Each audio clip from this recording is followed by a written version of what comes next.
des squelettes colossaux qui défient tout ce que nous savons de l'histoire humaine. En explorant les énigmatiques temples de Malte, on sent la présence du passé gravée dans les pierres calcaires rugueuses et parfaitement ajustées, construites sans aucun mortier. Dans le mystérieux hypogée, la température baisse à mesure que l'on descend ces couloirs souterrains, enveloppés par un silence profond, seulement rompu par l'écho de ses pas. Dans la chambre de l'oracle, même le son le plus subtil résonne de façon troublante, créant une atmosphère presque mystique, comme si le lieu cherchait à communiquer avec ceux qui osent entrer. Imaginez maintenant que les ossements qui inspirent ces récits ne soient pas issus de la fiction, mais aient réellement été exhumés en sol maltais. Préparez-vous à découvrir l'une des plus grandes énigmes de l'archéologie mondiale, les géants oubliés sous les terres de Malte. Mais comment une culture sans écriture, sans outils métalliques et sans roues aurait-elle pu accomplir un tel exploit? Cette question est restée sans réponse pendant des siècles, nourrissant des récits sur des êtres gigantesques et puissants qui auraient aidé à ériger ces structures. Le mystère s'est intensifié au XVIIe siècle, lorsque l'aristocrate maltais John Abela affirma avoir trouvé des os humains de taille extraordinaire. Des fouilles archéologiques plus récentes, menées par des universités comme celles de Malte, Cambridge et Bristol, ont mis au jour non seulement ces restes gigantesques, mais aussi des artefacts intrigants, vases, sculptures, frises taillées dans la pierre et même un vaste cimetière. Ces découvertes offrent un aperçu d'une civilisation artistiquement riche et spirituellement complexe. Un fémur 2 fois plus grand que la taille normale. Incroyable, diraient beaucoup. Abela recueillit soigneusement les ossements et les exposa dans son musée privé, le premier de l'île, suscitant l'étonnement des naturalistes et savants de l'époque. S'agissait-il là de preuves concrètes d'une race de géants mentionnée dans les légendes et les anciennes écritures? Curieusement, les mythes sur les géants ne sont pas exclusifs à Malte. Des récits similaires apparaissent dans diverses cultures. En Patagonie, par exemple, des explorateurs espagnols du XVIe siècle rapportèrent avoir rencontré les mystérieux Patagons, des hommes de stature colossale. Toutes ces histoires seraient-elles de simples coïncidences ou cachent-elles une vérité oubliée? Et Malte n'est pas seul dans cette hypothèse. Le complexe de Göbekli Tepe en Turquie, vieux de 11 500 ans, défie lui aussi tout ce que l'on croyait savoir sur l'émergence des civilisations, suggérant que des sociétés avancées auraient pu prospérer puis disparaître bien avant ce que les livres d'histoire enseignent. Malte aurait-elle pu faire partie d'un ancien réseau de civilisations mondiales perdues? Mais si cela paraît déjà surprenant, ce qui fut découvert sous terre est encore plus troublant. Zami découvrit également l'hypogée de Hal Saflieni, une structure souterraine de 3 étages creusée dans le calcaire globigérine d'environ 500 mètres carrés. Ce labyrinthe de salles et de couloirs fut utilisé entre 4000 avant Jésus-Christ et 2500 avant Jésus-Christ comme nécropole, abritant les restes d'environ 7000 personnes. Une étude publiée en 2020 révéla que le lieu possède des propriétés acoustiques uniques, avec des tons spécifiques résonnant d'une manière presque rituelle, suggérant que l'espace aurait pu être conçu à des fins cérémonielles ou musicales. Parmi les découvertes les plus fascinantes figure la Dame endormie, une petite sculpture d'argile décorée d'ocre rouge, offrant un rare aperçu de la spiritualité des anciens habitants. Dans le mystérieux hypogée de Malte, des archéologues ont trouvé des crânes humains de formes inhabituelles, si allongées et particulières qu'elles ne correspondent pas aux normes de l'anatomie humaine commune. Ces crânes, décrits comme allongés par l'archéologue Sir Thémis Amit au début du XXe siècle, alimentent encore aujourd'hui théories et débats passionnés. En 2020, le Musée national d'archéologie, à La Valette, ouvrit une exposition intitulée Alien Head Axe, l'énigme des crânes de l'hypogée, présentant ces artefacts au public et mettant en lumière l'énigme qu'ils représentent. Actuellement, une recherche conjointe entre spécialistes de Malte et de l'Australie tente de comprendre si ces caractéristiques étranges sont le résultat de déformations artificielles ou de phénomènes naturels. L'objectif, découvrir qui étaient ces anciens habitants de Malte. Étaient-ils les descendants d'une race inconnue, des hybrides d'êtres mythiques ou même les vestiges des géants décrits dans les textes sacrés? Parmi les récits les plus troublants entourant l'hypogée, une ancienne légende urbaine continue de résonner parmi les habitants locaux. La disparition inexpliquée d'un groupe d'enfants lors d'une excursion scolaire au début du XXe siècle. Bien que jamais officiellement confirmée, cette histoire est encore racontée avec un certain frisson par ceux qui visitent le site. S'agit-il simplement d'un mythe destiné à effrayer, ou bien y a-t-il un fond de vérité dans ce récit sombre? Et ce n'est pas tout. L'un des cas les plus énigmatiques liés à l'hypogée provient de Lois Jessup, une visiteuse américaine qui, dans les années 1930, affirma avoir été témoin de quelque chose d'extraordinaire. Selon ses dires, en observant à travers une fissure dans l'un des murs du temple souterrain, elle aurait aperçu des figures humanoïdes géantes, mesurant environ 7 mètres de haut, se déplaçant lentement dans les profondeurs. Avait-elle été témoin d'une réalité cachée ou s'agissait-il simplement d'une illusion nourrie par l'ambiance oppressante et obscure des lieux? Pendant ce temps, les archéologues continuent d'essayer de comprendre comment des peuples néolithiques, théoriquement sans accès à une ingénierie avancée, ont pu ériger des structures aussi précises et gigantesques il y a des millénaires.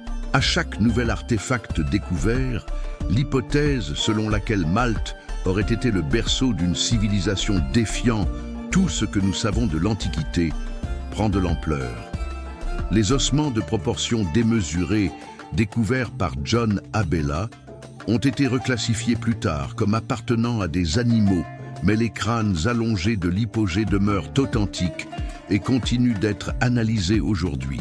Serait-ce là des indices d'une lignée humaine jusqu'alors inconnue, ou peut-être les restes d'une race ancestrale mentionnée uniquement dans les légendes anciennes?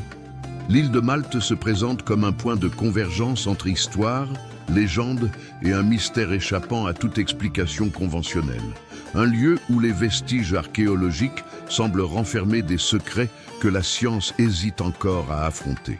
Et peut-être que certaines de ces réponses sont destinées à rester à jamais enfouies, dissimulées sous la roche et le silence des pierres millénaires. Pendant des siècles, Malte n'a été qu'un point presque invisible sur la carte, une île oubliée au cœur de la Méditerranée.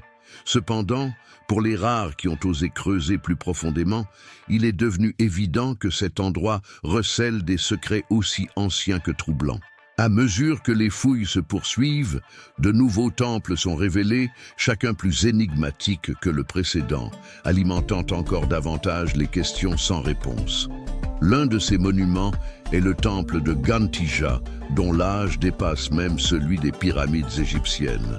Ces blocs de pierre, pesant plus de 20 tonnes, ont été assemblés avec une précision incroyable, sans l'usage de ciment ni de mortier. Comment une société néolithique a-t-elle pu accomplir un tel exploit? Ces temples seraient-ils les vestiges d'une civilisation maîtrisant des techniques aujourd'hui perdues? Les origines de ces bâtisseurs restent une énigme défiant les frontières scientifiques, culturelles et religieuses. Selon d'anciennes traditions locales, les architectes de ces temples pourraient être les descendants des Néphilim, des êtres décrits dans le livre de la Genèse et dans l'apocryphe livre d'Enoch, comme des hybrides entre des anges déchus et des femmes humaines. Des géants puissants et dangereux qui auraient été anéantis par le grand déluge biblique. Mais, et si tous n'avaient pas péri dans les eaux du déluge? Et si certains avaient survécu dans des régions reculées, hors de portée de la destruction? Pour de nombreux chercheurs alternatifs, Malte pourrait avoir été l'un de ces refuges. Les temples colossaux seraient alors les œuvres de ces survivants, des constructions érigées pour honorer leurs dieux ou peut-être pour témoigner de leur existence. Les preuves les plus troublantes de Malte ne se trouvent pas seulement en surface, mais sont cachées dans les profondeurs de la terre. Au-delà des impressionnants temples mégalithiques, un vaste et énigmatique réseau souterrain a été découvert, l'hypogée de Al-Saflieni. Sculpté directement dans la roche calcaire, Ce complexe comprend 3 niveaux reliés par des tunnels sinueux, des chambres dissimulées et des couloirs qui semblent mener vers un passé oublié. Longtemps considéré uniquement comme une nécropole, ce site est vu par de nombreux chercheurs et spécialistes alternatifs comme un sanctuaire, un abri ou même une cachette appartenant à une ancienne élite inconnue. C'est justement dans cet environnement souterrain que certains des artefacts les plus inquiétants de l'archéologie maltaise ont été découverts. Des crânes humains allongés, différents de toutes les découvertes classiques. D'abord attribués à la pratique culturelle de la déformation crânienne, commune à plusieurs civilisations anciennes, des examens modernes ont révélé quelque chose de surprenant. Certains de ces crânes ne présentent aucun des signes typiques de ce type de modification artificielle. Leur structure osseuse semble naturellement allongée, sans marque de pression ni de modelage. Cela soulève une question troublante. Sommes-nous face à des preuves physiques d'une lignée humaine encore non reconnue par la science? La découverte devient encore plus intrigante lorsqu'elle est comparée à des trouvailles similaires au Pérou, où des analyses génétiques effectuées sur des crânes allongés ont révélé des variations significatives dans l'ADN, indiquant des origines potentiellement non humaines, ou pour le moins inconnues. La possibilité que les habitants de l'hypogée aient un lien génétique avec des populations éloignées d'Amérique du Sud jette une nouvelle lumière sur un éventuel réseau mondial de civilisations anciennes liées par des connexions dépassant les océans et les continents. Et ce n'est pas tout. L'hypogée présente des propriétés acoustiques uniques qui défient encore toute explication rationnelle. Des tests ont démontré que lorsque des sons sont émis à certaines fréquences spécifiques, autour de 110 Hz, l'espace souterrain amplifie ces tons d'une manière qui provoque des réactions physiques et psychologiques chez les visiteurs. Certains ont rapporté des sensations de désorientation, de frissons, voire des expériences sensorielles hors du commun. Les anciens bâtisseurs auraient-ils développé une forme de technologie sonore avancée destinée à des rituels ou à l'induction d'états modifiés de conscience? Ces possibilités ont gagné en crédibilité avec des récits modernes d'expériences inhabituelles à l'intérieur de l'hypogée. Touristes et chercheurs décrivent une sensation d'être observés même lorsqu'ils sont seuls. Certains affirment entendre des voix murmurantes dans des langues indéchiffrables, semblant résonner depuis les profondeurs. Écho de l'imagination ou vestige psychique d'une présence qui ne nous aurait jamais quittés. À mesure que de nouvelles fouilles sont entreprises, le mystère des géants de Malte prend des contours toujours plus complexes. Ce qui était autrefois considéré comme relevant du folklore local remet désormais en question les frontières entre archéologie, science et mythe. Chaque nouvelle découverte renforce l'idée que l'histoire humaine pourrait être bien plus ancienne et étonnante que ce que nous imaginions. Nombre de ces preuves ont été au fil du temps ignorées, ridiculisées ou même étouffées par certains secteurs de la communauté scientifique traditionnelle. Mais à Malte, les vestiges sont trop solides pour être balayés d'un revers de main.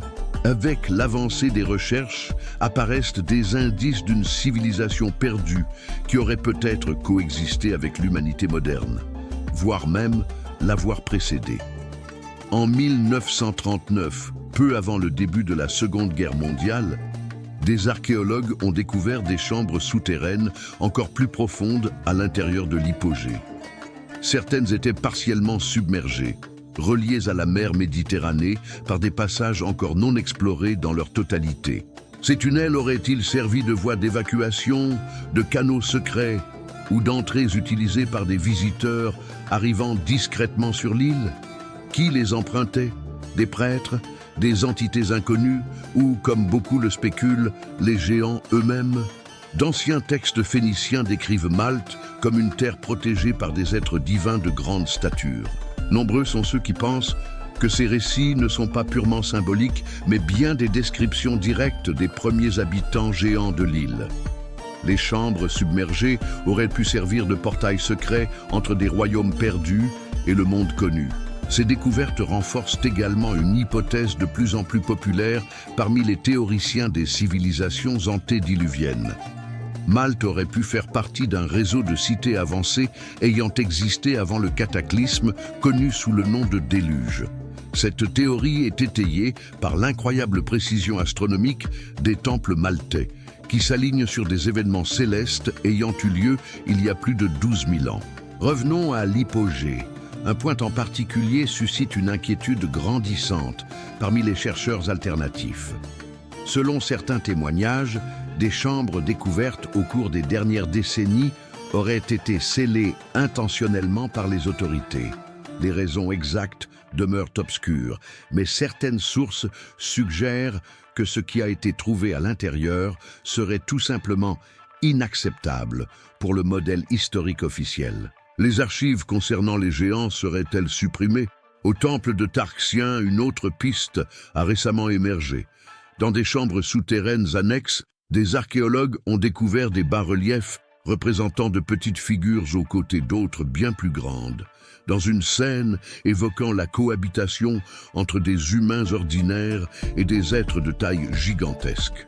Bien que les spécialistes tentent d'interpréter ces images comme étant symboliques, le courant soutenant qu'il s'agirait de représentations réelles, des témoignages visuels d'une société mixte, peut-être hybride, née du croisement entre humains et les légendaires Néphilim, gagne du terrain.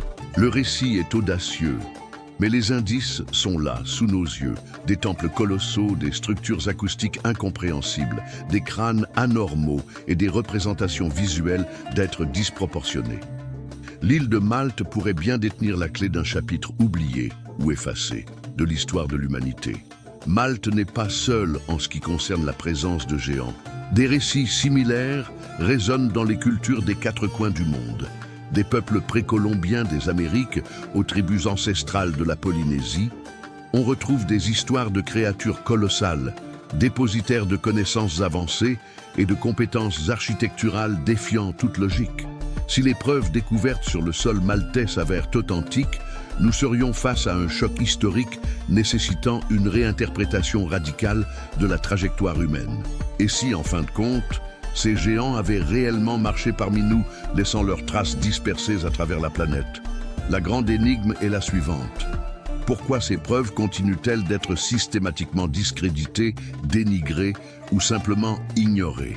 Serait-ce parce que reconnaître l'existence d'une civilisation géante et avancée avant le déluge mettrait en péril les fondements de notre compréhension actuelle, que ce soit dans la science, la religion ou l'histoire culturelle même de l'humanité?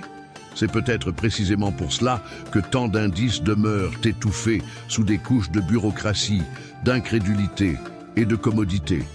Le fait est que Malte continue de défier les fondations du récit historique officiel.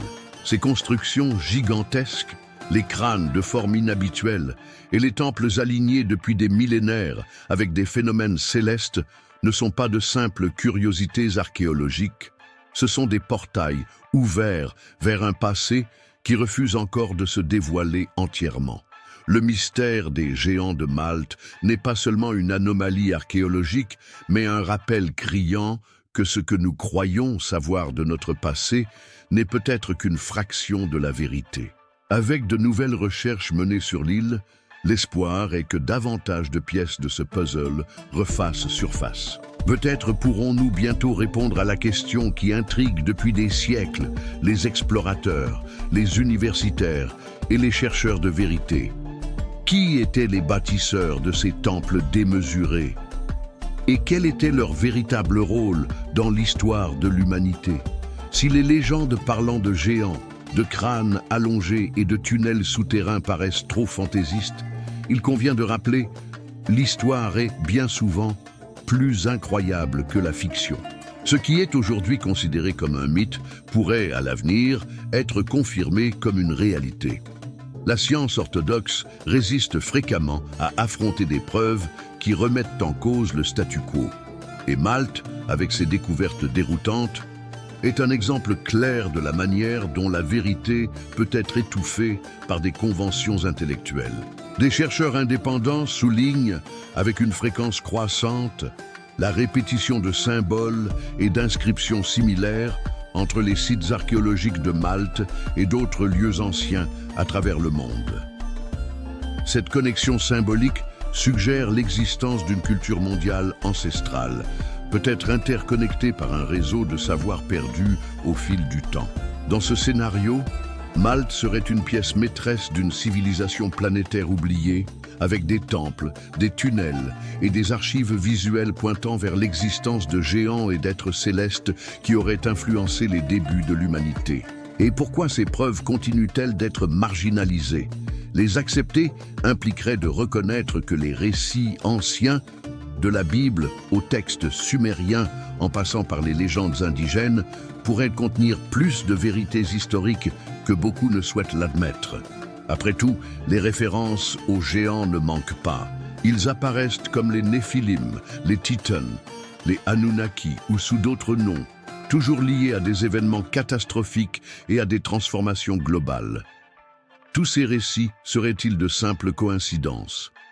Pour ajouter encore au mystère, des témoignages contemporains continuent d'émerger sur l'île de Malte. Des lumières inexpliquées dans les cieux proches des temples, des bruits souterrains sans source apparente, et même des récits de figures de stature colossale apparaissant durant la nuit, sont fréquemment partagés par les habitants locaux. S'agirait-il de manifestations surnaturelles ou d'indices qu'une force endormie continue de vibrer sous la terre?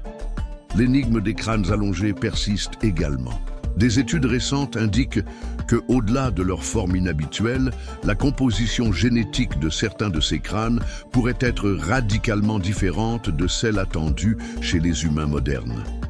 Cela a conduit certains scientifiques indépendants à proposer l'hypothèse d'une lignée hybride, peut-être descendante des entités mentionnées dans le livre d'Enoch, où l'on décrit l'union entre des anges déchus et des femmes humaines, donnant naissance à des êtres extraordinaires. La connexion avec d'autres régions du monde ne s'arrête pas là. En Israël, par exemple, des archéologues ont récemment révélé des squelettes de taille anormale découverts à proximité du mont Hermon, le lieu décrit dans le livre d'Enoch comme le point d'arrivée des veilleurs sur Terre. Ces découvertes pourraient représenter le chaînon manquant entre les géants de Malte et les récits bibliques des Néphilim, renforçant l'hypothèse d'une race mystérieuse et puissante ayant occupé des zones stratégiques du monde antique. Peut-être encore plus surprenants sont les récits de tunnels cachés censés relier les temples de Malte à d'autres structures souterraines dispersées à travers la Méditerranée. Des archéologues indépendants affirment avoir trouvé des preuves d'un réseau souterrain de grande envergure, possiblement utilisé par une civilisation dotée de connaissances logistiques et d'une ingénierie sophistiquée, capable de connecter des régions séparées par des centaines de kilomètres. Mais quelle était la véritable fonction de ces tunnels? Défense, migration, rituel? Certains croient que ces passages étaient les véritables héritages des géants, des routes secrètes leur permettant de se déplacer entre des centres de pouvoir sans être vus. Et si certaines de ces entités demeuraient encore cachées, en hibernation, attendant le moment propice pour revenir, les récits ne cessent d'affluer. De nombreux habitants locaux rapportent des sons métalliques émanant du sous-sol pendant les nuits les plus silencieuses. Certains affirment éviter certaines zones considérées comme maudites, où l'atmosphère semble étrangement dense. Superstition ou écho réel d'une présence ancestrale qui n'a jamais quitté les lieux? Ce que l'on peut déjà affirmer avec certitude, c'est que Malte nous oblige à repenser tout ce que nous croyons savoir sur l'histoire de l'humanité. À chaque nouvelle découverte, de nouvelles questions émergent, et les réponses ne font qu'ouvrir la voie à des mystères encore plus profonds. Le véritable énigme de Malte ne réside peut-être pas uniquement dans ces pierres géantes ou ces anciens tunnels, mais dans notre propre résistance à accepter que la réalité puisse être bien plus extraordinaire que la fiction. Malte nous enseigne que le passé n'est pas seulement enfoui sous la terre, mais aussi sous des siècles de silence, d'incrédulité et de peur de confronter l'inconnu. Peut-être que le grand secret de l'île ne réside pas seulement dans les géants du passé, mais dans notre capacité à reconnaître que le voyage vers la vérité ne fait que commencer.